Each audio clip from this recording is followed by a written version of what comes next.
আমরা বিশ্বাস করি আল্লাহ তাআলাকে, কিন্তু কোন ব্যক্তি যখন আমাদেরকে প্রতিশ্রুতি দেয় যে তিনি আমাকে টাকা দিবেন বা কোনো উপহার দিবেন, এটার উপরে যে আস্থা এবং ভরসা পাই, আল্লাহ যে দিবেন, আল্লাহ ওয়াদা করেছেন, উদউনি আস্তাজিব লাকুম, আল্লাহ বলেছেন তোমরা আমার কাছে দোয়া করো, আস্তাজিব লাকুম, আমি তোমাদের ডাকে সাড়া দেব, তোমাদের দোয়া কবুল করব।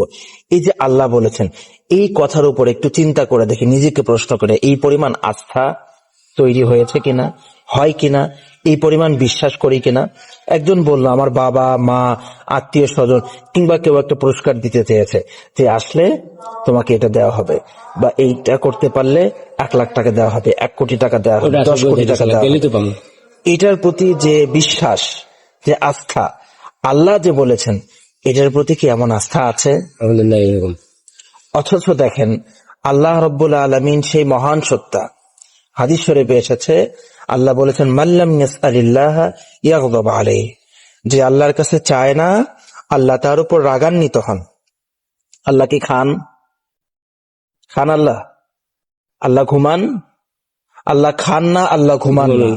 আল্লাহ তন্দ্রাচ্ছন্ন হন? ঝিমুনি আসে আল্লাহর? আসে না। আল্লাহ কিছুই করেন না। আমরা যেগুলো করি এগুলো আল্লাহ করেন না। তাহলে এগুলোর আল্লাহর কোনো দরকার আছে? পুরো দুনিয়াকে আল্লাহ সৃষ্টি করেছেন আমাদের জন্য, সবকিছু আমাদের জন্য আল্লাহ সৃষ্টি করেছেন। আমাকে যে আল্লাহ দিবেন এই ব্যাপারে কিভাবে সন্দেহ হতে পারে? একটা জিনিস একটু চিন্তা করে, তো আমার একটা জিনিস লাগবে না, একটা জিনিস নিয়ে বসে আছে, ছোট বাচ্চা একটা খেলনা নিয়ে হাতে নিয়ে বসে আছে, যেটা আমার কোনো প্রয়োজনের মধ্যে পড়ে না, ও আসতে দেরি করলে কেমন বিরক্ত লাগে।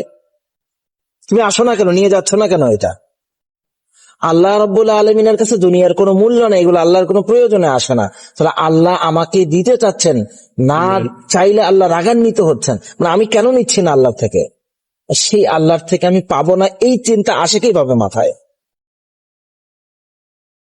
এটা কি সুস্থ মানুষের চিন্তা হতে পারে?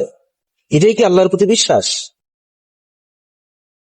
আস্থার সাথে দোয়া করলে অবশ্যই আল্লাহ কবুল করবেন, অবশ্যই আল্লাহ দিবেন। কি আমরা আমাদের চাহিদাটা কি আসলে কি চাই? সুন্দর ভালো খাবার চাই, ভালো পোশাক চাই, একটা বাড়ি চাই। একটা বাড়ির দাম কি? কয় টাকা দাম? 5 কোটি টাকা। আল্লাহর কাছে এটার কোনো মূল্য আছে? পুরা দুনিয়ার যে মাওলার কাছে গুরুত্ব নাই, মূল্য নাই, সে আল্লাহর কাছে একটা 5 তলা বাড়ির দাম অনেক বেশি। আর আল্লাহ তো আমাকে পুরো একটা শহর দিয়ে দিতে পারেন, আল্লাহ কিচ্ছু আসে যায় না। সব জায়গায় তো এত জায়গা কোথায় পাবো? একটা কি বলে দ্বীপ আল্লাহ তাআলা জাগিয়ে তুলতে পারেন আমার জন্য, পারেন কিনা?